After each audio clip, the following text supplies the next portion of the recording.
Hey guys, welcome to another 5 minute mindset. Today, I want to talk to you about the benefits of meditation and why it is okay to rely on how you feel, how you perceive the body, how your own perception is. Why you don't only have to rely on objective data like tracking devices. So it's not a follow along meditation practice today. For that, you can go back in our playlist and choose a topic you like. Today, I want to talk to you about the benefits of meditation. Studies have shown, research has shown, and is growing in the past few years, that we have structural and functional adaptations and changes in the brain through meditation. So, structural changes is increased matter, increased cell bodies, increased cells in the brain, and with that, oftentimes also a structural change. A functional change. That means the function of the brain area also changes the response of the body. So not only it's like a muscle that grows, has a structural change, but oftentimes, not always, but oftentimes gets stronger. So that's the functional change. So one area, for example, the prefrontal cortex, that's the area here at the front of your brain, at the front of your head, gets enlarged through meditation. That's the area responsible for rational decision making. Some people say that's what makes us human because that's all the rational thinking, that what makes us able to plan in or to see into the future, to plan the future. So all the cognition, intelligence. So we have seen, or studies have shown, that there's an increased gray matter, increased cell bodies or amount of cell bodies in that area. Also, it shrinks the amygdala. The amygdala is the brain structure, also known for emotional or fear, as an emotional or fear center within the brain. So it shrinkens the amygdala, so that smaller amygdala was found in more mindful people practicing mindfulness and is associated with greater emotional control. So again, it's a structural change. It gets smaller, but it will show functionally in your behavior, in your response. Then it thickens, so you get more cells within the hippocampus. And the hippocampus is a center very important for learning and memory. It's also called the memory center of the brain. So studies have shown that just a few weeks of mindfulness meditation practice increase the size of this brain region, the hippocampus. So your memory gets better, and for that also the learning process. And also it has shown that it increases overall gray matter. So neuroplasticity, the ability of the brain to build new structures, to adapt, and it's also linked to overall cognition and intelligence, and it seems to increase with meditation training. So you've seen that it has a lot of benefits for the brain itself, for the cognition, for memory, for emotional control. But probably you have noticed that if you've practiced. If you haven't, here is the information. If you like what you've heard, try some meditations. I also wanted to talk to you about why it is okay to rely on your feelings. One example, the monks tell us from Buddhism, tell us since few thousand years that meditation is good for us. And since when are we doing that? Since maybe 20, 30, 40 years. A little bit longer it came into the Western society, but now all the high performers, managers, doctors, surgeons, pilots who have to really rely on their body and their brain also practice it. Why did it change? Because we have studies now, objective data, that show what it does to us.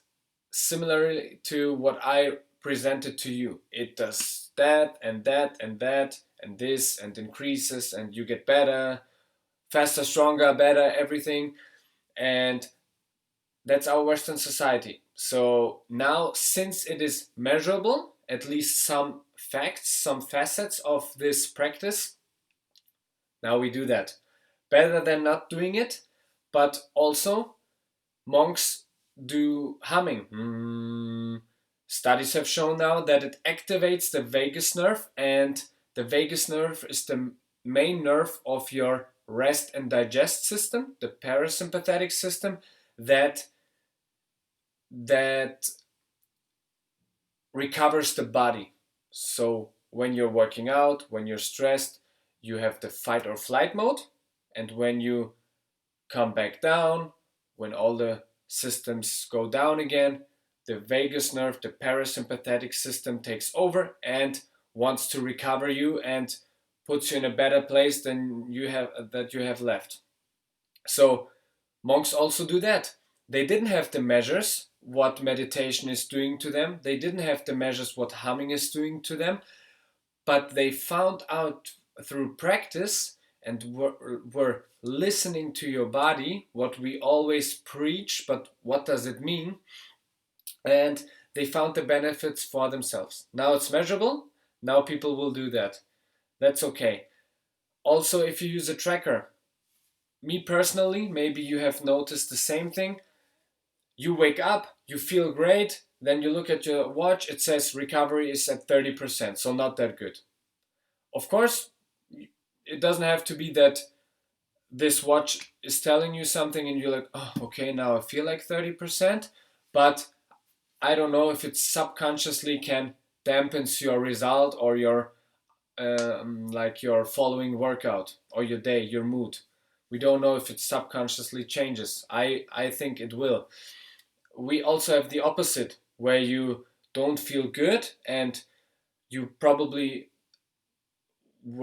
have planned a rest day because you don't feel that great. You are someone who wants to listen to your body, and then you look at your stopwatch and it says, oh, recovery 95%, so almost perfect. You can hit the gym hard again.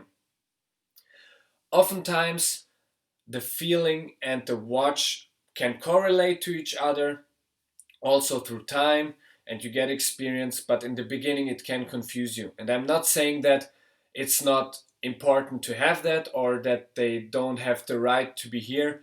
Everything has its right here, and that's also what makes us human, that we also want to push the boundaries and try to measure our body functions. So that's the role of the science, to always raise the knowledge step by step around certain things. So, but just for you, you know the benefits of meditation. That's the true thing of listening to your body. Don't wait for confirmation from the outside regarding training or or nutrition or something else, recovery. Do what is best for you, but don't think that the best for you is what other people say, and you might start to believe it.